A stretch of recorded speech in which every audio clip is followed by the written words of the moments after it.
وعلیکم السلام ورحمۃ اللہ وبرکاتہ۔ یہ محترم بھائی جان، آپ کا سوال ہے کہ مغرب کی اذان اور اقامت کے درمیان 2 رکعتیں پڑھنی چاہیے کہ لوگ اعتراض کرتے ہیں جی دیوبندی بریلوی نہیں پڑھتے تو اہل حدیث پڑھتے ہیں۔ محترم بھائی، ایک بات تو یہ یاد رکھیں کہ یہ حنفی لوگ وہ بریلوی ہیں یا دیوبندی ہیں، یہ بیچارے یتیم الحدیث لوگ ہیں۔ ان کو کیا پتا ہو کہ نبی کریم صلی اللہ علیہ وسلم کی سنت حدیث کیا ہے، پھر اس سنت کی اہمیت یہ کیا سمجھیں۔ اور محترم عارف بھائی، آپ کو خوش ہونا چاہیے کہ اللہ پاک نے آپ کو جناب نبی کریم صلی اللہ علیہ وسلم کی سنتوں پر عمل کرنے والا بنایا ہے، اس کے لیے آپ کو چن لیا ہے۔ جی، آپ کا اللہ نے انتخاب کر لیا ہے۔ بریلوی نہیں پڑھتے، دیوبندی نہیں پڑھتے تو کوئی بات نہیں، وہ معترض جو ہے، معترض اعتراض کرنے والا، اس کو آپ چھوڑیں۔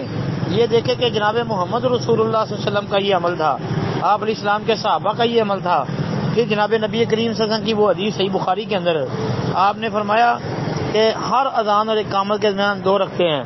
پھر بلکہ یہ مغرب کی اذان اقامت کے درمیان کی تو خاص حدیث ہے۔ عبداللہ بن مغفل المزنی رضی اللہ تعالی عنہ بیان کرتے ہیں، رسول اللہ صلی اللہ علیہ وسلم نے فرمایا صلو قبل المغرب، صلو قبل المغرب لمن شاء منکم۔ آپ نے پہلے 2 دفعہ یہ کہا کہ مغرب سے پہلے نماز پڑھو، یعنی صلو قبل المغرب، مغرب سے پہلے نماز پڑھو۔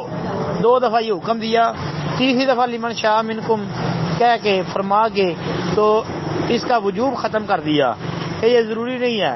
مطلب یہ ہے، استحباب ہے کہ اگر پڑھ لو گے تو اجر و ثواب ہے، نہ پڑھو گے تو مجرم نہیں ہے، لیکن پڑھ سکتے ہیں۔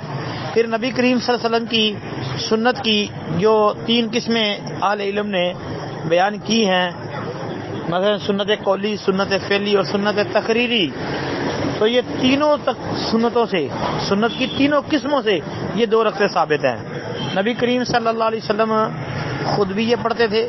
آپ علیہ الصلوۃ والسلام نے صلو قبل المغرب کا فرمان جاری کر کے پڑھنے کا حکم دے دیا۔ یہ قولی حدیث بھی ہو گئی، فعلی حدیث بھی ہے اور تقریری حدیث ہے۔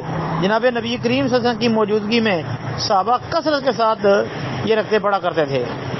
تو اس لیے یہ لوگ بیچارے کیا جانے کہ نبی کریم صلی اللہ علیہ وسلم کی سنت کیا ہے اور سنت کی اہمیت کو یہ کیا سمجھیں، کیونکہ یہ حدیث میں یتیم ہیں یہ لوگ بیچارے، ان کو پتہ ہی نہیں کہ نبی کریم صلی اللہ علیہ وسلم کی حدیث، یہ تو پڑھتے ہیں حدیثوں کو رد کرنے کے لیے، یہ کوئی عمل کرنے کے لیے تھوڑا پڑھتے ہیں۔ السلام علیکم ورحمۃ اللہ۔